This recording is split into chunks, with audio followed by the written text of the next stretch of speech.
இந்த பகுதியை பொறுத்த வரைக்கும் பிரதான தொழில் பட்டாசு உற்பத்தி. அதில் பணியாற்றுகின்ற தொழிலாளர்கள் அதிமுக அரசு செய்கின்ற பொழுது இந்த தொழிலுக்கு ஒரு பெரிய சோதனை.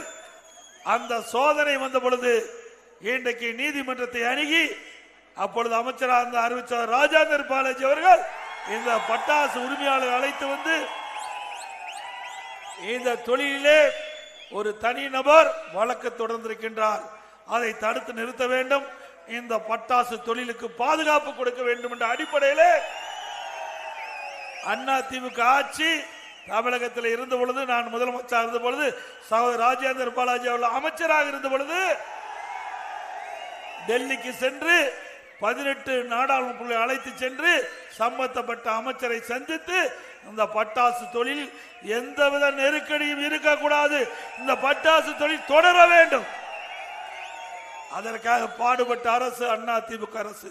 அதே நேரத்தில் உச்ச நீதிமன்றத்தில் இது சம்பந்தமாக வழக்கு வந்த போது மூத்த வழக்கரை வைத்து வாதாடிய அரசாங்கம் அதிமுக அரசாங்கம்.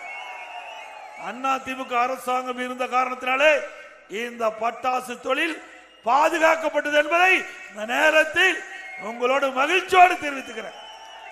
இந்த பட்டாசு தொழில் தான் பல லட்சம் பேர் பணியாற்றுகின்றார்கள். ஆக வழக்கு வருகின்ற பொழுது அதை உரிய முறையில் அணுகி நாடிய காரணத்தினால் பட்டாசு தொழிலை பாதுகாத்த அரசாங்கம் அதிமுக அரசாங்கம்.